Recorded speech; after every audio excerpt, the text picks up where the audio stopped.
37절부터 47절까지의 말씀을 합독하시겠습니다. 그들이 이 말을 듣고 마음에 찔려 베드로와 다른 사도들에게 물어 이르되 형제들아 우리가 어찌할꼬 하거늘 베드로가 이르되 너희가 회개하여 각각 예수 그리스도의 이름으로 세례를 받고 죄사함을 받으라. 그리하면 성령의 선물을 받으리니 이 약속은 너희와 너희 자녀와 모든 먼데 사람 곧 주 우리 하나님이 얼마든지 부르시는 자들에게 하신 것이라 하고 또 여러 말로 확증하며 권하여 이르되 너희가 이 패역한 세대에서 구원을 받으라 하니 그 말을 받은 사람들은 세례를 받음에 이날에 신도의 수가 3,000이나 더하더라. 그들이 사도의 가르침을 받아 서로 교제하고 떡을 떼며 오로지 기도하기를 힘쓰니라. 사람마다 두려워하는데 사도들로 말미암아 기사와 표적이 많이 나타나니 믿는 사람이 다 함께 있어 모든 물건을 서로 통용하고 또 재산과 소유를 팔아 각 사람의 필요를 따라 나눠주며 날마다 마음을 같이하여 성전에 모이기를 힘쓰고 집에서 떡을 떼며 기쁨과 순전한 마음으로 음식을 먹고 하나님을 찬미하며 또 온 백성에게 칭송을 받으니 주께서 구원받는 사람을 날마다 더하게 하시니라. 아멘. 사도행전 2장 37절에서 47절의 말씀으로 교회의 시작과 삶이라는 제목으로 말씀의 은혜를 나누고자 합니다. 오늘날 방역 또한 우리 코로나19 바이러스로 말미암아 교회에 대한 그런 많은 논의와 문제가 제기되고 있는 것을 보게 됩니다. 매스컴을 통해서 교회에 대한 이미지는 갈수록 안 좋아지고 있는 것을 보게 되죠. 그러다 보니까 우리 교회를 한번 생각해 보게 됩니다. 교회란 어떤 것인가? 또한 교회의 시작은 어떻게 했는가? 또한 교회의 삶은 어떻게 해야 되는가? 그러면 그것을 알아보기 위해서는 우리가 늘 본받고 늘 바라는 초대교회로 돌아가야 되고 또한 초대교회로 돌아가자 운동이 있는데 그 초대교회의 시작과 삶은 무엇인지를 우리가 살펴보는 시간을 가져야겠습니다. 오늘 말씀을 통하여 교회 시작과 삶이라는 주제로 교회란 어떤 것이고 또 성도는 어떻게 해야 되는지를 우리가 한번 묵상해보고 깨닫고 회개하는 시간을 갖고자 합니다. 사도행전은 교회의 시작과 사명 그리고 이에 따른 행함 즉 교회의 삶에 대해서 말씀해주고 있고 그 실천된 과정을 우리에게 그대로 설명해주고 있습니다. 자, 그러면 첫 번째 우리가 알아야 될 것은 교회의 첫 시작은 무엇으로 인함인지를 우리가 살펴봐야겠죠. 오늘 본문 37절에 이미 답을 우리에게 주고 있습니다. 우리 37절 말씀 읽어볼까요? 자, 시작. 그들이 이 말을 듣고 마음에 찔려 베드로와 다른 사도들에게 물어 이르되 형제들아 우리가 어찌할꼬 하거늘. 이 말을 듣고 마음에 찔려 형제들아 우리가 어찌할꼬 하거늘이라고 말합니다.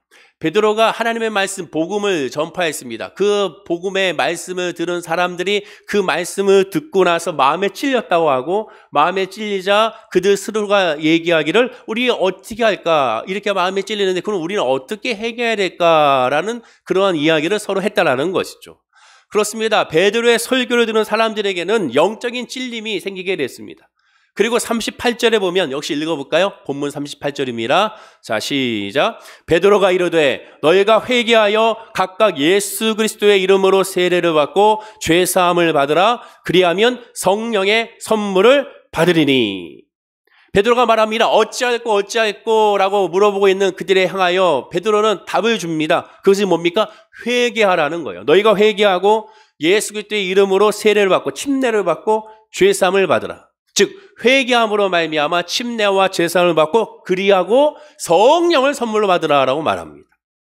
그리고 이렇게 하는 근거들 말합니다. 본문 39절입니다. 우리 읽어볼까요? 자, 시작. 이 약속은 너희와 너희 자녀와 모든 먼데 사람 곧 주 우리 하나님이 얼마든지 부르시는 자들에게 하신 것이라 하고 약속의 근거로 하여 죄사함을 받고 성령을 받으라는 것. 이것은 약속이라는 겁니다. 주님이 약속하셨다는 거예요.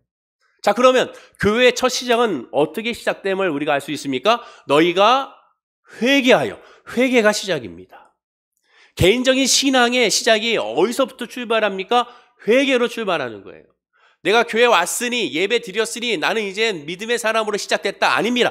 회개해야 믿음이 시작이 되는 거고 회개해야 교회가 시작이 되는 겁니다. 회개치 아니하면 아무것도 이루어지는 것이 아니에요. 예수님은 말씀했습니다. 알 것과 가라지에 그때가 되면 구분된다고 합니다. 즉 회개한 사람과 회개하지 않은 사람이라는 것이죠.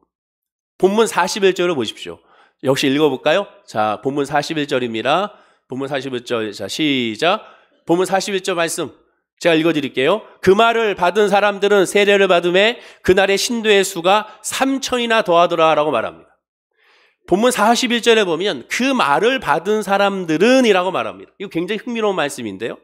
성경은 베드로의 설교를 들었다라고 하지 아니하고 받았다라고 말씀합니다. 굉장히 중요한 겁니다. 단순하게 들은 것이 아니에요.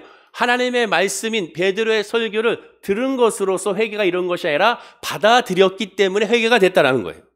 즉 이 말은 베드로의 설교를 단순히 인간의 말, 지식의 말로 들린 것이 아니라 하나님의 말씀으로 받아들였다는 것을 의미합니다. 말씀을 듣는 것은 라디오나 TV나 여러 가지 매스컴을 통하여 그냥 아무 생각 없이 그냥 들을 수가 있습니다. 그렇게 들음으로 말미암아 우리 지식적인 알매 그런 욕구를 채울 수는 있겠죠. 그러나 지금 말씀하는 이 듣는 것이 아니라 받았다라는 이 단어는 성령이 간섭하여 각 개개인 한 사람 한 사람에게 그 말씀으로 말미암아 영적인 찔림, 영적인 도전, 영적인 무너짐을 주었다는 것을 의미합니다. 즉 반응이 일어났다는 거예요. 그러면 그 반응은 무엇이냐? 우리가 잘 아는 히브리서 4장 12절이죠. 한번 화면과 함께 읽어볼까요?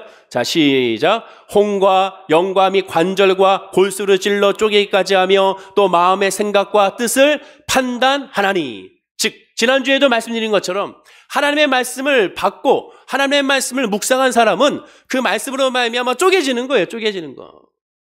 내 죄성이 드러나기 때문에 내 마음이 쪼개지고 아프고 찔림이 있는 겁니다. 그래서 싫은 거예요. 그게 싫은 거죠. 그래서 말씀을 거부하는 겁니다. 그리고 그 말씀을 받아들인 사람은 그 찔림과 그 아픔을 통하여 그럼 어떻게 할까? 이것을 해결하기 위해서 어떻게 할까라고 하나님께 구함으로 예수님께 나오는 것이죠. 그렇습니다. 교회의 첫 시작은 너희가 회개하여가 시작이 되는 거예요. 회개가 시작이에요. 회개로 출발하는 겁니다. 회개로 모든 것이 이루어지는 거예요. 그리고 그것은 부딪힘으로 이루어지는 겁니다. 그리고 나서 온전하게 새롭게 바뀌는 거예요. 새로운 피조물이 되는 거예요. 고린도전서 2장 1절과 4장 5절에 이렇게 말합니다. 제가 읽어드리면 형제들아 내가 너희에게 나아가 하나님의 증거를 전할 때 말과 지혜의 아름다운 것으로 아니하였나니 내 말과 내 전도함이 설득력 있는 지혜의 말로 하지 아니하고 다만 성령의 나타나심과 능력으로 하여 너의 믿음이 사람의 지혜에 있지 아니하고 다만 하나님의 능력에 있게 하려 하였노라. 자 보십시오. 하나님의 말씀을 인간의 이성으로 해석하려면 안 된다고 분명히 말합니다. 똑똑함과 그다음에 가치관으로서 이것이 논리적으로 맞아떨어져서 내가 믿겠다 100% 못 믿습니다. 믿을 수가 없어요. 하나님의 말씀이 인간의 지혜의 말이 아니라고 분명히 말해요. 논리적인 말씀이 아니에요. 논리를 거부합니다. 과학과의 그 상식과 완전히 배치되는 것이 성경 말씀입니다. 왜? 성경은 믿음으로 출발하기 때문에 그렇습니다. 믿을 때 그것이 이해가 됩니다. 믿을 때 깨닫게 됩니다. 믿을 때 그 모든 논리가 다 하나로 정립이 되는 거예요. 믿지 아니하면 아무것도 이루어지지 않은 겁니다. 믿음으로 출발하는 거죠. 그리고 그 믿음은 어떻게 출발합니까? 다만 성령의 나타나심과 능력으로 하여. 성령의 역사라는 거, 성령의 역사. 내가 지혜롭고 똑똑하고 내가 학력이 높고 내가 책을 많이 봤기 때문에 성경의 말씀이 믿어지는 것이 아니라 그것과는 상관이 없이 믿어지는 거예요. 성령으로 말미암아 믿어지는. 그래서 은혜라고 하는 겁니다. 그래서 놀랍다고 말하는 거예요. 그래서 복음의 신비라고 말하는 거예요. 따라서 하나님의 말씀인 설교는 뭡니까? 들으라고 하는 것이 아닙니다. 받아들이라고 하는 거예요. 이해하라고 설교하는 것이 아닙니다. 받아들이라고 설교하는 거예요. 믿으라고 설교하는 거예요. 이해가 아니라 깨닫는 것이죠. 또한 반성 및 자숙하라는 의미가 아닙니다. 아, 내가 설교를 듣고 내가 말씀을 듣고 내가 반성해야지. 아니에요. 자숙해야지 아니에요. 회개하라는 거예요. 회개. 회개는 뭐예요? 돌아가는 거거든요. 어디로? 주님께로 돌아가는 것을 의미합니다. 그렇습니다. 교회의 시작은 말씀을 받고 회개로 시작이 되는 거예요. 신앙의 시작은 회개로 출발해야 돼요.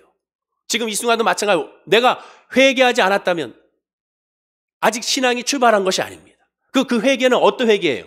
도덕적인 회개가 아니에요. 남을 해코지한 회개가 아닙니다. 남에게 때린 것이 회개가 아니에요. 물건 훔친 것이 회개가 아니에요. 회개는 뭡니까? 하나님을 알지 못하고 하나님을 깨닫지 못하고 예수를 믿지 않은 것, 거기서 통회하고 자복하게 되는 거예요. 그리고 그로 말미암아 나머지 모든 내 삶의 모든 것들도 하나님 앞에 회개하게 되는 겁니다. 즉 영적인 회개가 먼저인 거예요. 두 번째, 그럼 교회의 삶은 어떻습니까? 이 회개한 사람들이 모인 것이 교회인데 그 교회, 회개한 사람들이 모인 이 교회의 삶은 어땠는지 오늘 본문 내용 그대로 설명합니다. 오늘 본문 내용을 보면 새로 예수님의 제자가 된 3,000명. 자, 새로 예수님의 제자가 된 3,000명. 회개하고 침례를 받고 성령을 선물을 받은 이 3,000명과 마가의 다락방에서 이미 오순절에 성령의 충만을 받은 120명. 이들이 오순절 이후에 어떻게 변화되고 어떻게 초대교회의 모습을 보였는지를 그대로 설명한 것이 오늘 본문입니다. 자, 그렇기 때문에 오늘 본문 말씀을 다시 한번 천천히 우리가 묵상하면서 읽어보면서 어떠한 초대교회의 삶을 살았는지를 한번 보겠습니다. 본문 42절과 47절을 우리 다 함께 한번 읽어볼까요? 자, 천천히 시작. 그들이 사도의 가르침을 받아 서로 교제하고 떡을 떼며 오로지 기도하기를 힘쓰니라. 사람마다 두려워하는데 사도들로 말미암아 기사와 표적이 많이 나타나니 믿는 사람이 다 함께 있어 모든 물건을 서로 통용하고 또 재산과 소유를 팔아 각 사람의 필요를 따라 나눠주며 날마다 마음을 같이하여 성전에 모이기를 힘쓰고 집에서 떡을 떼며 기쁨과 순전한 마음으로 음식을 먹고 하나님을 찬미하며 또 온 백성에게 칭송을 받으니 주께서 구원받는 사람을 날마다 더하게 하시니라. 자, 이 말씀에 초대교회의 삶이 어땠는지 10가지로 구분하여 우리에게 그들의 행함을 설명해 주고 있습니다. 자, 그럼 구분해 보겠습니다. 첫째, 그들이 사도의 가르침을 받아.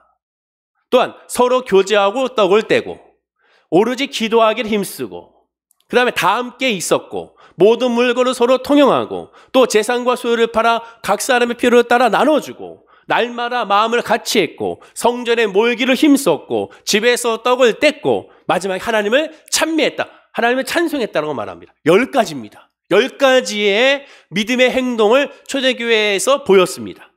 오늘날 교회가 초대교회로 돌아가자, 초대교회의 모범적인 삶을 살자, 신앙을 본받자고 말한다면 바로 이 10가지의 이 믿음의 표본을 본받아야 한다는 겁니다. 자, 그런데 문제는 뭐냐? 이 10가지의 믿음의 표본 가운데 사실상 그 중에서 다 이 10가지를 집중적으로 가르치고 묵상하고 적용하는 것이 아니라 이 중에서 3가지만 우리가 너무나도 가르쳤고 3가지만 적용하고 그 중에서 3가지만 집중적으로 우리가 조명했다는 겁니다. 그럼 그 3가지가 뭐냐? 바로 첫째, 그들이 사도의 가르침을 받아. 요거 하나. 두 번째, 성전에 모이기를 힘쓰고. 둘, 마지막 3번째, 또 재산과 소유를 팔아 각 사람의 필요를 따라 나눠주고. 요 3가지만 초대교회에 본받아야 할 것으로 요 3가지를 집중적으로 가르치고 적용했습니다. 10가지가 있는데 왜 이 3가지만 집중했을까? 바로 이거죠. 그들이 사도의 가르침을 받아. 이 말씀은 주의종에 대한 순종, 가르침에 대한 순종. 두 번째, 성전에 모이기 힘쓰다는 것은 교회 예배와 행사에 힘쓰라는 것으로. 마지막 3번째, 또 재산과 소유를 팔아 각 사람의 필요를 따라 나눠준다는 것은 섬기고 헌금하는 것으로서 집중했다는 겁니다.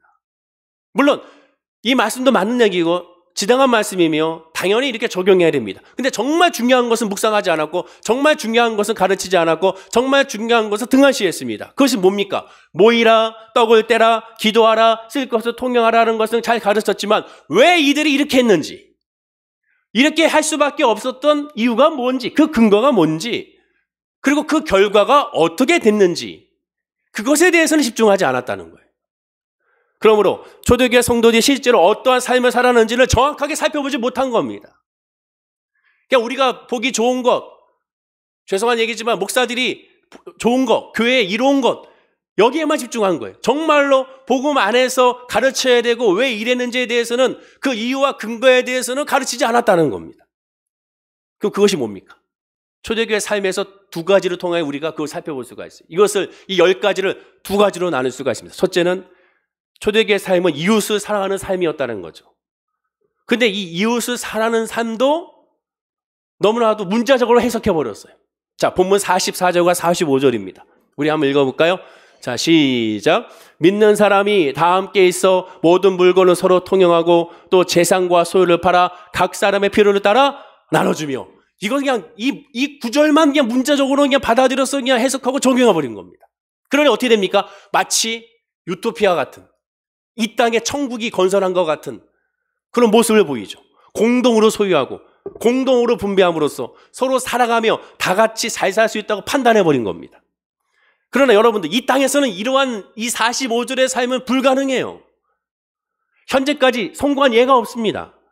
말 그대로 공동으로 소유 분배한 이 공산주의도 포함되는데, 이 공산주의 이론 이미 다 무너졌지 않습니까? 왜 그렇습니까? 공산주의가 실패한 정확히 얘기하면 공산주의가 아니죠. 사회주의의 이상형이 공산주의니까. 사회주의가 실패한 이유가 뭐예요? 인간의 죄성을 무시했던 거죠. 인간의 욕심을 무시했던 겁니다. 초대교회에서 행했던 이 나누는 삶은 공산주의적인 이런 사회적인 그런 공동 소유와 분배가 아닙니다. 이 부분만 떼서 봤기 때문에 문제가 발생한 거예요. 이제 교회에다가 모든 재산과 헌금을 바쳐라, 공동체에다 시작을 하자, 그런 말씀이 아닌데 그런 말씀을 해석하고 적용해 버렸습니다. 그것을 믿음의 잣대로 여기게 된 거죠. 분명히 말씀드리지만 당시 초대교회 모든 성도는 자기 재산을 소유를 다 팔아서 공동체에 헌납하지 않았습니다. 초대교회가 사유재산을 다 팔지 않았고 또 일부 전 재산도 완전하게 공동소유로 넘기지 않았습니다. 자, 사도행전의 기록을 보십시오. 사도행전 4장 32절에 이렇게 말합니다. 믿는 무리가 한 마음과 한 뜻이 되어 모든 물건을 서로 통용하고 자기 재물을 조금이라도 자기 것이라 하는 이가 하나도 없더라. 이것도 역시 이 문제, 요것만 딱 띄워가지고 해석해서 그렇게 적용해 버리는 거죠. 마치 이것만 보면 정말로 공동체, 공산주의 사회 같은 모든 재산을 다 이제는 헌납해야 될 것 같은 모습을 보입니다. 그런데 제가 늘 얘기하죠. 잔소리처럼 말씀드리죠. 문맥을 보시라고. 이어지는 말씀 34절과 35절에 이렇게 말합니다. 그 중에 가난한 사람이 없으니 이런 밭과 집 있는 자는 팔아 그 판 것의 값을 가져다가 사도들의 발 앞에 두매 그들이 각 사람의 필요를 따라 나누어 줌이라. 분명히 말합니다. 자기 재물을 조금이라도 자기 것이 하는 이가 하나도 없었다. 왜 이렇게 했느냐? 그 이유는 바로 무엇이냐? 그들이 회개하고 성령의 충만을 받았기 때문에 그렇습니다. 그래서 내 재산, 내 삶, 내 지식, 내 경험, 내 사람들, 내 모든 것들은 내 것이 아니요 하나님의 것이라는 그러한 믿음이 있고 그 하나님의 것이라는 믿음 안에서 하나님께 나에게 맡겨준 청지기적인 삶을 살았음을 고백하는 것입니다. 모든 재산의 법적 소유권과 권리마저 다 공동체에 헌납한 것이 아니에요. 자, 그 증거가 뭡니까? 본문 45절에 이렇게 말합니다. 또 재산과 소유를 팔아 각 사람의 필요를 따라 나눠주며. 한글 성경을 보면 정말로 내 모든 재산을 다 일회성으로 헌납한 것 같잖아요. 그게 아니에요. 원문을 봐야죠. 자, 헬라어로 보면 이렇게 말합니다. 파라라는 단어는 피브라스코라는 단어를 사용하고 나눠주면의 단어는 디아메리조라는 단어를 사용합니다. 이 단어는 이 헬라어로 보면 이 단어 어떤 단어냐? 계속해서 반복적으로 동작을 나타내는 연장형 동사, 중복형 동사를 사용합니다. 만약에 전 재산을 다 헌납했다면 일회성이잖아요. 또 재산을 헌납할 수가 없습니다. 다 헌납했으니까. 여기서 말하는 것은 뭐냐? 그때 재물을 드렸다는 거예요. 그때 헌금했다는 거예요. 오늘날 어떤 경우입니까? 우리 교회도 마찬가지고 대부분 어떻게 합니까? 불이웃돕기 성금을 내거나 불이웃돕기 특별 헌금, 특별 성교 헌금을 선교사님께서 하거나 우리 제2전도회가 이번에 또 한 교회를 위해서 헌금을 내셨는데 바로 그런 경우죠. 그때 어떻게 합니까? 각자가 필요에 따라서 조금씩 자기의 재산, 물질을 헌금하는 거죠. 바로 그거예요, 그거. 이 본문 말씀은 초대교회는 그렇게 행했다는 것을 의미하게 되는 겁니다. 그리고 그렇게 하는 이유가 뭐냐? 나의 모든 물질과 나의 모든 삶은 내 것이 아니요 하나님 것이라는 그러한 믿음이 바탕이 되었기 때문에 그렇다는 거죠. 그것을 이웃사랑으로 이렇게 실천에 옮겼다라는 겁니다. 즉 각 사람의 필요를 따라라고 설명했어요. 각 사람의 필요를 따라. 꼭 도와줘야 될 일이 생기고 꼭 도와줘야 될 사람이 생기고 필요가 생기면 누구라도 자원하는 심령으로 자기의 재물을 아끼지 아니하고 각자의 형편대로 드렸다는 것을 의미하게 되는 겁니다. 물론 초대교회 초기에는 모든 소유를 정말로 팔아서 공동소유 분배하는 완전히 공산적인 삶을 살았던 그러한 단체가 있었습니다. 모임이 있었습니다. 그런데 그것도 잠시였어요. 그리고 그럴 수밖에 없었던 이유가 있습니다. 그 이유를 성경에 다 설명하고 있습니다. 그 이유가 뭡니까? 그들은 당시에 예수님의 말씀이 바로 문자적으로만 해석했기 때문에 그래요. 예수님이 뭐라고 말씀했냐면 마태복음 24장 29절 35절에 인자가 구름을 타고 능력과 큰 영광으로 오는 것을 보리라 라고 말씀하시면서 이 세대가 지나가기 전에 이 일이 이루리라 라고 말씀합니다. 예수님께서 이 세대 우리가 죽기 전에 예수님이 오신다고 문자적으로만 해석해버린 거예요. 예수님이 곧 오시는데 재물이 무슨 소용이 있어? 예수님이 곧 오시는데 우리가 노동할 필요가 뭐 있어? 예수님이 곧 오시는데 우리가 이 세상의 정치에 대해, 이 세상의 일에 대해서 관심 가질 필요가 뭐가 있어? 예수님이 곧 오시니까 주님이 오실 때까지 우리끼리 모여서 주님 오시는 날을 바라보자. 그들이 그렇게 사는 겁니다. 근데 그 당시에 그 사람들도 예수님의 말씀을 부분적으로만 자기들이 좋아하는 말씀만 그냥 해석해버린 거예요. 예수님은 분명히 말씀했거든요. 마태복음 24장 36절에 이어지는 이 말씀 바로 그 다음에 이렇게 말합니다. 그러나 그날과 그때는 아무도 모르나니 하늘의 천사들도 아들도 모르고 오직 아버지만 아시느니라. 그때는 몰라 라고 분명히 말씀했습니다. 당시 이 초대교회에 바로 이렇게 잘못된 해석한 사람들이 많이 있었습니다. 그러다 보니까 부작용이 컸어요. 그래서 여러분 사도 바울의 서신서를 보면 당시에 잘못된 이 종말론적인 사고방식과 자기 재산을 다 탕진하는 사람들, 그것을 이용하여 물질을 착복하는 사람들이 늘어나면서, 즉 비사이비 집단들이 늘어나면서 그런 말미암아 일부 경건했던 성도들까지도 피해를 당하니까 사도 바울은 여러 서신서를 통하여 이것을 경계했습니다. 자, 대표적으로 데살로니가후서 2장 2절과 3절에 이렇게 말합니다. 우리 다 함께 한번 읽어볼까요? 자, 시작. 영으로나 또는 말로나 또는 우리에게서 받았다는 편지로나 주의 날이 이르렀다 해서 쉽게 마음이 흔들리거나 두려워하거나 하지 말아야 한다는 것이라. 누가 어떻게 하여도 너희가 미혹되지 말라. 먼저 배교하는 일이 있고 저 불법의 사람 곧 멸망의 아들이 나타나기 전에는 그날이 이르지 아니하리니. 사도 바울도 걱정이 돼요. 제발 휩쓸리지 마라. 영으로나 또는 말로나 우리에게 받았다는 편지로나 주의 날 이르렀다는 말을 혹하게 넘어가지 말라라고 여러 서신서를 통하여 이 이단 사이비의 사상, 종말론적인 잘못된 사상에 대해서 경계하라고 권면하는 편지를 여럿이 보내게 됩니다. 그럼 왜 초대교회 성도들은 그렇게 오해할 수밖에 없었을까? 이유는 하나입니다. 예수님을 직접 그들이 눈으로 체험하고 들었던 사람이기 때문에 그래요. 마태복음 24장 35절에 천지는 없어지겠으나 내 말은 없어지지 아니라는 말씀을 들었습니다. 예수님의 생전에 십자가에 달려 죽으시고 부활하기 전에 예수님의 기적을 보았고 예수님의 권세 있는 말씀을 직접 들었고 체험했던 사람들이었기 때문에 더욱더 확신을 가졌던 거예요. 그래서 그들은 자기의 소유를 팔아 나눠주고 제 것도 제 것 여기지 않았던 이유도 이 말씀을 따르기 위하여 문자적으로 그냥 실천했던 겁니다. 마태복음 6장 19절과 24절에 너희를 위하여 보물을 땅에 쌓아두지 말라. 거기는 종과 동록이 해하며 도적이 구멍을 뚫고 도둑질하느니라.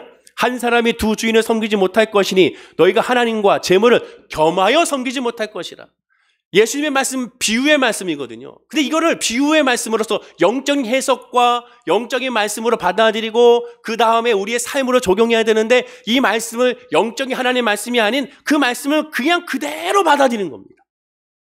하나님의 계명도 열심히 이들이 참여했습니다. 신명기 15장 4절에 내가 만일 내 하나님 여호와의 말씀만 듣고 내가 오늘 내게 내리는 그 명령을 다 지켜 행하면 내 하나님 여호와께서 내게 기업으로 주신 땅에서 내가 반드시 복을 받으리니 너희 중에 가난한 자가 없으리라 라는 말하는 것도 그냥 문제적으로만 해석하여 정말 그렇게 실천했던 거예요.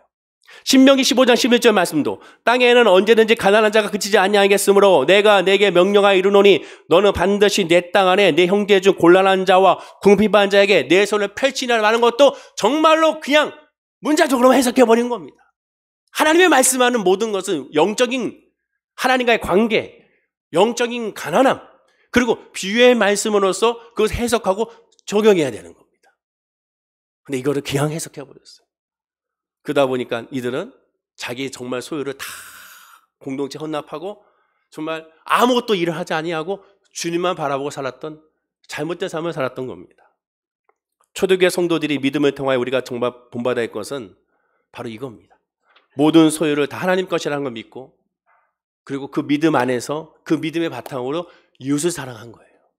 모든 걸 다 공동체 헌납한 다음에 살아가는 것이 아니라 내 삶에서 최선을 다하며 그리고 그 안에서 이웃사랑을 실천했던 것, 그것이 초대교회의 믿음의 삶의 모습이었습니다. 또 두 번째, 초대교회의 삶은 모이기 힘쓰고 떡을 떼는 삶이었습니다. 그런데 이 말씀도 눈에 보이는 것에만 집중했어요. 즉 가장 중요한 말씀을 먼저 등한시했습니다. 그 원인, 그 이유가 먼저죠. 성경이 지금 어떻게 말하고 있는지 봐야 됩니다. 어떻게 했느냐? 마음을 같이하여 모이기 힘쓰라고 그랬습니다. 모이기 힘쓰고가 먼저가 아니에요. 마음을 같이 하는 것이 먼저입니다. 오늘 본문 읽기 전에 먼저 무슨 일이 일어났습니까? 예수님께서 뭐라고 얘기했습니까? 먼저 성령의 충만함을 받으라고 그랬어요. 떠나지 말고 예루살렘을 떠나지 마. 먼저 성령을 받아. 그리고 나서 행하라고 그랬습니다. 즉 오늘 말씀도 마음을 같이 한다는 건 성령의 충만함을 받으라는 거예요. 모이는 것보다 먼저 중요한 건 내가 성령의 충만함을 받는 겁니다. 내가 믿음 안에 있는 거예요. 초대교회 성도들은 마음을 같이 했기 때문에 즉 성령의 충만을 받았기에 성령의 충만함을 받는 사람 특징이 뭡니까? 누가 소집하지 않아도 모일 수밖에 없습니다. 왜? 복음의 역사는 복음의 능력은 함께하고 싶은 거기 때문에. 왜 대면 예배가 중요합니까? 왜 대면 예배가 드릴 수밖에 없습니까? 내가 성령의 충만함을 받으면 내가 인터넷 앞에서 내가 예배를 드립니다. 말씀을 들어요. 근데 내가 은혜가 충만해지면 어떻게 합니까? 이걸 전하고 싶은 거예요. 이게 복음의 특징이거든요. 아, 내가 말씀을 들었고 내 은혜가 됐으니 나 혼자 은혜 되면 돼. 이건 복음의 역사가 아닙니다. 복음의 은혜 안에 거하면 전하고 싶어지는 거예요. 내가 이런 은혜를 받았다니, 이거를 내 가족에게 내가 이렇게 은혜를 받았다니, 내가 내 믿지 않은 내 친구들에게 이것을 전해주고 싶은 거예요. 그게 복음의 역사고 복음의 특징이고 전해지게 되는 겁니다. 나도 모르게 행해지게 되는 거예요. 바로 그겁니다. 성령의 충만하면 먼저라는 거예요. 초대교회 성도들은 바로 성령의 충만한 마음을 같이 했기 때문에 서로 모이게 된 거예요. 구티어 목사가 또는 교회 우리 직분자들이 자 모입시다 해서 모이는 것이 아니라 내가 성령 안에 있으니 모이게 되는 거예요. 성령 안에 있으니 함께하고 싶은 거예요. 성령 안에 있으니 같이 기도하고 싶은 겁니다. 사랑하는 사이가, 사랑하는 남녀가, 젊은 청년들이 서로 사랑한다 하면서 만나지 않는다면 그게 사랑입니까? 사랑한다면 만나고 싶은 거예요. 사랑한다면 함께하고 싶은 거예요. 오히려 영상통화하면 할수록 더 가슴이 메어지는 겁니다. 왜? 그게 사랑이기 때문에 그렇습니다. 그것이 인간의 특징이기 때문에 그렇습니다. 하나님과의 복음의 역사도 마찬가지예요. 또한 성경이 마음이 하나 된다고 하는 것은 도덕적인 마음을 하나 되는 것이 아닙니다. 오직 성령의 충만함, 그리고 그 성령의 충만함은 뭡니까? 성령의 나타나심과 능력으로. 성경에 나오잖아요. 오늘 본문에. 성령의 나타나심과 능력으로 모이기 힘쓰는 겁니다. 예수님 십자가의 은혜를 누린 사람들이 함께 하는 거예요. 그러나 성도 간에 감정적으로 불편한 점이 완전히 없어진 것을 의미하는 것이 아닙니다. 우리가 성령에 충만하니까 더 이상 이제는 이 안에 문제가 없어. 성령에 충만하니까 이 공동체에 어려움이 없어. 천만에요. 왜? 우리는 인간의 육신의 사람이기 때문에. 초대교회를 보십시오. 성령에 충만한 사람들이 모였으나 무슨 일이 일어납니까? 유대인들끼리, 즉 헬라파 유대인들과 그 다음에 히브리파 유대인들끼리 서로 섭섭이가 들어왔어요. 구제 때문에 섭섭이가 들어왔습니다. 너는 바울파냐, 너는 아볼로파냐, 너는 베드로파냐, 서로 간에 판을 나누게 됐어요. 왜? 인간이기 때문에 그렇습니다. 즉 성도도 죄의 본성이 남아있기 때문에 교회 안에서 100명이 모였다면 그 100명이 다 정말로 하나가 될 수가 없는 거예요. 모두가 다 나를 사랑하고 모두가 나를 아껴주고 모두가 나를 이해해줄 수가 없습니다. 왜? 인간이기 때문에 그렇습니다. 근데 이것이 가능한 건 뭐예요? 성령의 나타나심과 능력으로.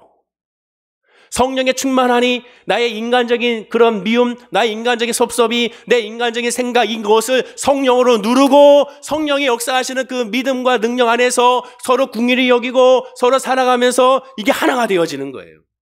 자, 그래서 성경은 말합니다. 본문 46절에 날마다 마음을 같이하여 성전에 먹이 힘쓰고 집에서 떡을 떼며 기쁨과 순전한 마음으로 음식을 먹고. 여기서 말하는 기쁨과 순전한 마음의 원어가 뭡니까? 기쁨이라는 단어는 아갈리아시스라는 단어인데 기쁨이 넘치는 기쁨이 넘치는 거. 그러니까 넘치니까 이게 흘러나가는 거예요. 내가 원하지 않아도 기쁨이 드러나는 거예요. 마치 할아버지나 할머니가 손주를 바라봤을 때 어떻습니까? 나도 모르게 미소가 지어지고 나도 모르게 눈에서 하트 뻥뻥 나오는 것처럼 나도 모르게 이게 흘러가게 되는 거예요. 그게 기쁨이에요. 그게 바로 성령 충만함이고 그게 바로 성도의 교제라는 겁니다. 즉 인간의 시각으로 바라보고 판단하는 것이 아니라 십자가의 복음의 시각으로 바라보고 판단하지 않고 오직 성령으로 서로 궁일이 여기고 사랑해 주는 것을 말하게 되는 거예요. 그리고 그러한 믿음 안에 있을 때 자연스럽게 하나가 된다고 말합니다. 이것이 초대교회의 모습이었어요. 그럼 우리 현대 교회와 성도가 먼저 본받아야 될 것은 무엇입니까? 성령 안에서 하나가 되는 거예요. 성령 충만함이에요. 이게 먼저예요. 자, 또 성경 보십시오. 성전에 모이기를 힘쓰고 집에서 떡을 떼며라고 말합니다. 이 본문 말씀도 성전에서 모이기 힘들다 하니까 야 여러분 교회에 모이십시오. 교회에 모이세요. 교회에 모여야 됩니다. 이 말씀이 아닙니다. 성전에서 모든 행사를 다 하고 이 말씀은 집에서 교제만 했다는 뜻도 아닙니다. 자, 그 당시로 돌아가 봐야죠. 지금의 환경에 그 당시 사도행전에 있었던 초대교회 상황으로 돌아가 봅시다. 그 당시에 나와 있는 성전은요, 바로 오직 하나만 의미합니다. 왜? 유대교와 기독교가 아직 분리되기 전이기 때문에 그 당시의 성전은 지금과 같은 이 교회 성전이 없었어요. 집에서 모여서 예배하고 집에서 모여서 함께 했습니다. 그러면 오늘 성경에 나와 있는 이 성전에 모이기 힘쓰다는 건 뭐냐? 바로 이 성전은 오직 하나, 헤롯 성전을 의미합니다. 예루살렘에 있는 헤롯 성전이에요. 근데 이 예루살렘의 헤롯 성전은 어떤 곳입니까? 아직 유대인들이 유대인식의 예배, 유대인식의 피의 제사를 드리고 있는 장소입니다. 아직 예수님을 대부분의 유대인들이 믿지 않았기 때문에 그들은 유대인식으로 여전히 이 성전에서 예배를 드리고 있었습니다. 집에서 떡을 뗀 것이 바로 무슨 의미냐? 성전, 오늘 같은 이 교회 보니 성전이 없었기 때문에 그 집에서 예수님이 가르쳐준 대로 실행하고 행했다는 것을 의미하게 되는 거예요. 자, 그럼 예수님이 가르쳐준 건 뭐냐? 고린도전서 11장 23절과 24절입니다. 우리 다 함께 읽어볼까요? 자, 시작. 내가 너희에게 전한 것은 주께 받은 것이니 곧 주 예수께서 잡히시던 밤에 떡을 가지사 축사하시고 떼어 이르시되 이것은 너희를 위하여 내 몸이니 이것을 행하여 나를 기념하라 하시고, 예수님은 분명히 말씀합니다. 잡히시던 밤에 떡을 가지사 축사하시고 떼어 이르시되 이것은 너희를 위하여 내 몸이니 이것을 행하여 나를 기념하라. 즉 집에서 이 떡을 떼는 성찬을 행한 거예요. 왜? 장소가 없으니까. 지금 같은 눈에 보이는 장소가 없으니까 각 집마다 모여서 그곳에서 예수님이 가르친 성찬을 뗐습니다. 이 성찬을 뗐다는 표현은 뭡니까? 성찬을 뗐다, 하나님을 예수님을 예배했다는 거예요. 그리고 예찬, 성도와 교제가 바로 집집마다 일어났다는 겁니다. 초대교회 때에는 일정한 예배 형식이 없었기 때문에 예수님이 가르쳐준 대로 그대로 집에서 행했다는 거예요. 그래서 집에서 행하고 또 이번에는 이 집에서 행하고 또 이번에는 다음 집에서 행하고 서로 집집마다 돌아다니면서 이러한 예배를 드렸다는 것을 의미합니다. 왜? 성전, 지금 같은 이 성전이 없었으니까. 그리고 집에서 떡을 떼고 집에 성찬을 떼고 성전에 간 건 뭡니까? 성전에 갔던 목적은 뭐예요? 이 헤롯 성전에 간 목적은 뭐예요? 그곳에 가서 예배드리러 간 겁니까? 아니에요. 오직 복음 전파, 전도하기 위해 그곳에 간 겁니다. 자, 본문의 표현을 보십시오. 성전이라고 표현했습니다. 이 성전, 아까 말씀드린 것처럼 헤롯 성전, 예루살렘 성전만 의미해요. 자, 그러면 생각해 보세요. 여러분, 상식적으로 생각해 보세요. 그 당시에 이 유대교회 이 성전에 가서 오늘날의 기독교식의 예배를 그곳에서 예수님의 피와 또한 살을 먹는 성만찬을 그 자리에 행했다면 어떠한 일이 일어나겠습니까? 유대인들이 들고 일어나서 이 예수 믿는 사람들을 쫓아내거나 때리거나 또 돌로 치거나 어마어마한 일이 일어났을 겁니다. 즉 성전에 모이기 힘쓴다는 것은요, 그곳에서 예배하러, 이곳에 예배하러 간다는 의미가 아니라 바로 전도하러 갔다는 것을 의미해요. 제 추측인가? 아닙니다. 성경에 늘 얘기하죠. 답이 나와 있어요. 오늘 본문이 읽고 나서 무슨 말씀이 있었는지 보십시오. 성전에 간 목적이 딱 두 가지입니다. 첫째, 유대교의 성전을 맞춰서 기도하러. 두 번째, 복음을 전파하러 간 거예요. 그 증거가 어디 있습니까? 오늘 본문 바로 다음 장, 그 시작을 보십시오. 사도행전 3장 1절을 이렇게 시작합니다. 우리 다 함께 읽어볼까요? 자, 시작. 제9시 기도 시간에 베드로와 요한이 성전에 올라갔어요. 베드로와 요한이 집에서 떡을 떼고 성만찬을 하고 오늘날에 지금과 같은 이런 예배를 그 가정에서 드리고 나서 성전으로 간 거예요. 성전으로 올라갔어요. 베드로는 본문의 교회 시작의 말씀 후에 유대교 시간에 맞춰서 성전으로, 즉 그곳에 뭐하러 갔습니까? 설교, 전도하러 갔어요. 그 증거가 뭐예요? 사도행전 3장 이후에 계속 나오지 않습니까? 초대교회 복음 전파는 주로 어디서 이루어졌느냐? 유대 회당에서 이루어졌고 성전에서 이루어졌습니다. 예수님이 각 고을마다 가실 때마다 제일 먼저 가신 곳이 어디입니까? 회당에 들어가서 그곳에서 하나님의 나라 복음을 전했습니다. 제자도 마찬가지, 회당, 유대교회 집회와 장소인 이곳에 가서 그곳에서 복음을 전해서, 왜? 그곳에 사람들이 가장 많이 모여 있으니까. 스데반 집사도 마찬가지예요.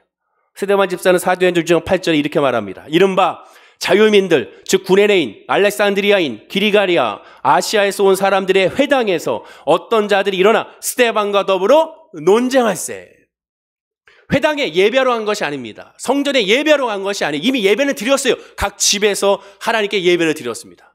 그 성전에 왜 갔습니까? 복음 전파하러 간 거예요.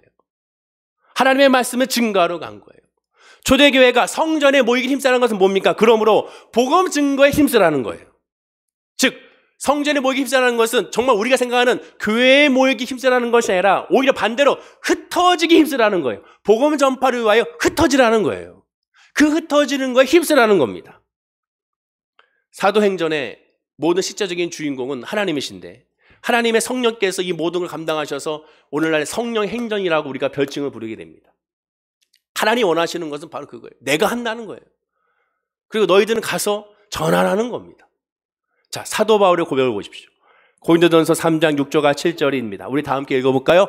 자, 시작. 나는 심었고 아볼로는 물을 주었으되 오직 하나님께서 자라나게 하셨나니 그런즉 심는 이나 물 주는 이는 아무것도 아니로되 오직 자라게 하신 이는 하나님뿐이니라.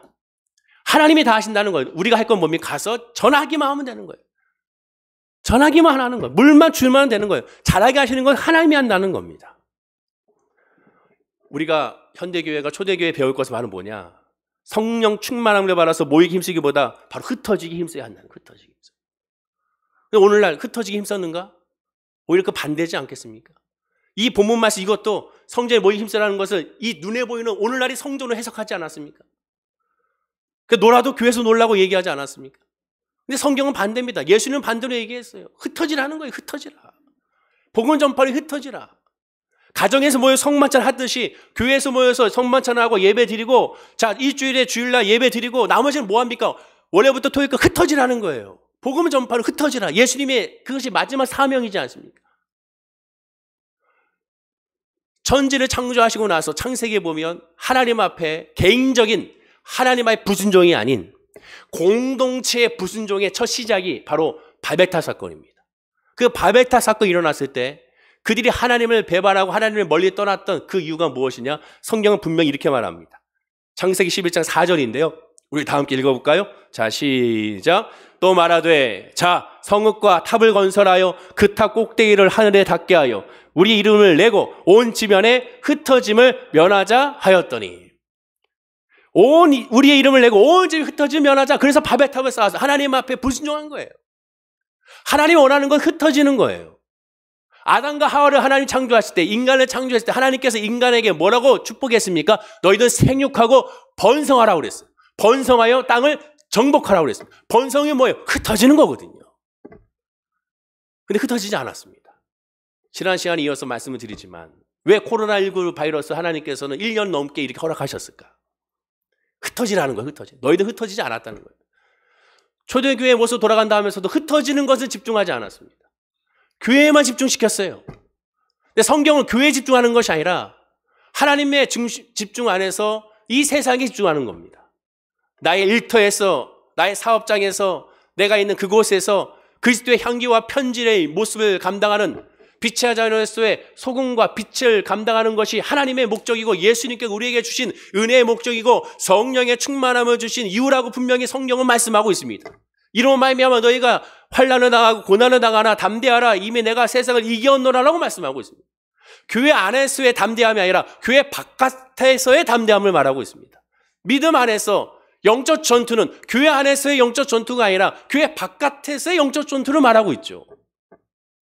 근데 오늘날 솔직히 말씀드리면 왜 생각이 없이 교회 안에만 있었습니다. 밖에 있지 않았어요. 나아가서 크리스찬으로서 그리스도인으로서의 모습을 보이지 않았습니다. 예수 믿는 사람의 모습을 보이지 않았어요. 그 향기가 드러내지 않았다는 거예요. 그리고 하나님께서 이 코로나19 바이러스로 말미암아 우리에게 깨달음을 주시는 것은 아닌가. 저는 그렇게 생각합니다. 하나님 코로나19 바이러스로 우리에게 물어보시고 있습니다. 복음과 성령 안에서도 과연 흩어졌는지, 정말 예수님의 향기가 드러나는 삶을 살고 있는지, 아름다운다고 선전하려고 했는데 과연 선전이 되고 있는지를 물어보는 것이죠. 들어보면 오늘날 한국교회에 대한 이 세상의 평가가 어떻습니까? 처참하지 않습니까? 부끄럽지 않습니까? 지금도 어저께 10%의 인원을 허가한다는 그런 말이 나오는 순간 댓글들 보십시오. 하나같이 안 된다. 교회는 폐쇄하다. 나머지는 허용하되 교회만은 폐쇄한다고 말하고 있습니다. 여러 가지 많은 가짜 뉴스도 있고 여러 가지 원인과 이유가 있겠으나 그러나 그 원인과 이유를 세상에 두는 것이 아니라 바로 우리 믿음으로 돌려야겠죠. 말씀을 정리하겠습니다. 결과를 보십시오. 이 초대교회 결과가 47절에 나오는데요. 이렇게 말합니다. 온 백성에게 칭송을 받고 온 백성에게 칭송을 받았어요. 믿는 사람들에게 칭송을 받은 것이 아니에요. 같은 교회 사람들에게 칭송을 받은 것이 아닙니다. 온 백성. 이 온 백성은 뭐예요? 믿는 사람이나 믿지 않은 사람, 유대교나 저 이방인들이나 이들을 칭찬했습니다. 오늘날 예수 믿는 내가 과연 이러한 칭찬을 받고 있는지를 한번 묵상해 보면 저도 마찬가지 목사지만 과연 밖에 나가서 이러한 칭송을 받고 있는가? 교회가 이런 칭송을 받고 있는가? 그 반대지 않겠습니까? 왜 그럴까? 복음만이 있지 않고 성령의 충만함을 중요시 여기지 않고 교회 이득이 되면 교회 덕이 된다면 세상의 불법과 세상의 모든 것을 타협하는 모습이 오늘날의 교회 모습이었으니까 세상의 덕은 중요시 여기지 아니하고 이익으로 나갔기 때문에 그런 모습이 있지 않은 걸 생각해 보는 것이죠. 하나님은 이 코로나19 바이러스로 우리에게 그걸 회개를 촉구하고 있다고 저는 생각합니다. 먼저 저 같은 목사들은 먼저 회개하고 자복하고 하나님께 엎드려야겠죠. 그리고 주께서 구원받는 사람은 날마다 더하게 했다고 했습니다. 주께서 구원받는 사람을 날마다 더하게 했다. 그런 말미암아 온 백성이 칭송을 받았다가 아니에요. 온 백성이 칭송을 받은 이후에 그 다음에 구원받는 사람이 날마다 더했다고 말합니다. 왜? 아름다운 덕의 선전이 되고 그리스도의 향기가 편지가 되니 저 불신자들이 그런 말미암아 나도 교회 가야겠다. 나를 위해 좀 기도해 주라. 나는 죄인이니까 나는 부끄러워서 못 가겠습니다. 그런 마음에 부딪힘이 생기니 그런 마음이 날마다 더하게 된 것이죠. 초대교회처럼 모이게 힘쓰고 자의 소유를 팔아 서로 통용하고 떡을 떼는 것이 무엇을 의미하는지를 우리가 정확히 깨달아야 됩니다. 다시 얘기하지만 초대교회는 소유를 다 팔지 않았습니다. 대신에 어려운 사람들 절대로 외면하지 않았습니다.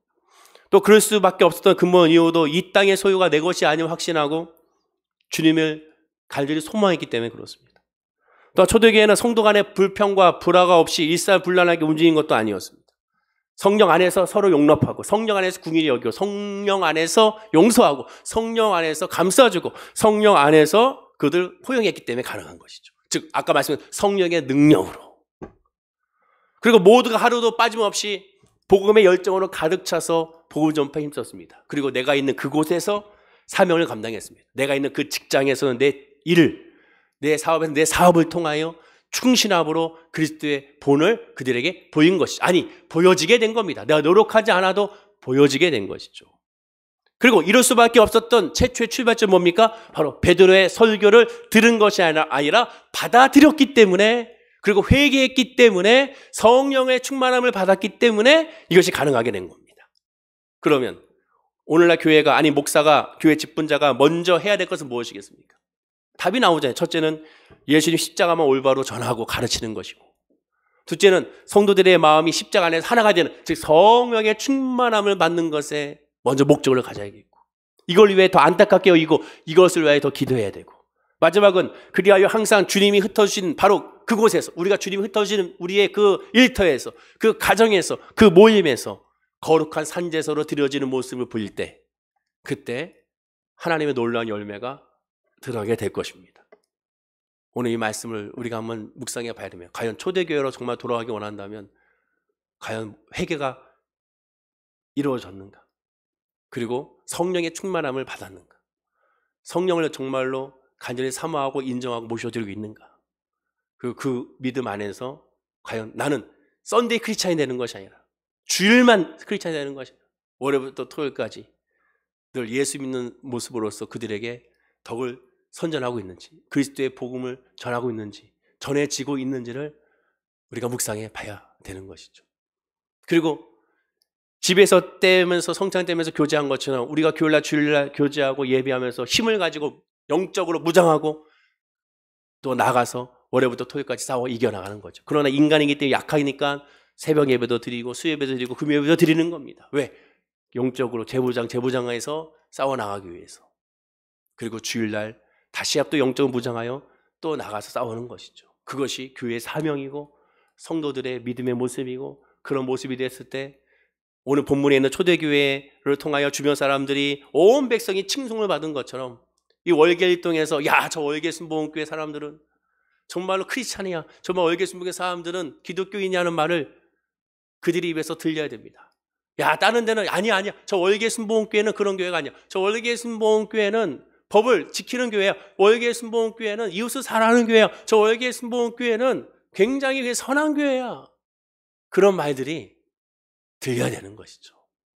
회개하는 마음으로 저도 그렇고 우리가 과연 무엇에 집중했는지를 다시 한번 돌아보고 오직 하나님 중심으로 나아가는, 그리고 그 믿음 안에서 승리하는 우리 모든 성도님들 되기를 간절히 축원하고 기도드립니다. 기도하겠습니다. 아버지 하나님 감사합니다. 초대교회의 모습을 잠시 살펴봤습니다. 초대교회의 시작과 초대교회 성도들의 삶의 모습을 우리가 돌아봤습니다. 아버지 하나님, 우리 월계순복교 모든 성도님들이 바로 초대교회의 믿음으로 돌아가게 하여 주옵소서. 그를 위해서 먼저 하나님의 말씀을 받아 회개하게 하시고 성령 충만함으로 말미암아 성도가 성도를 위하여 기도해주고 감싸주며 위로해주고 긍휼히 여기고 안타깝게 여기며 서로 사랑해주는 우리가 되게 하시고 그 믿음으로 나아가 복음을 전파하는 그리스도의 향기와 편지가 되는 그리스도의 사랑으로 베푸는 우리의 성도님들의 믿음이 될 수 있도록 인도하여 주시옵소서. 그렇지 못했던 걸 회개합니다. 엎드려 자복하오니 우리를 일으켜 세워주시고 새로운 피조물로 변화시켜 주셔서 예수 믿음으로 말미암아 일어나 기뻐하는 우리 모든 성도님들이 되게 하여 주시옵소서. 감사와 찬송을 주께 드리며 예수님의 이름으로 기도드립니다.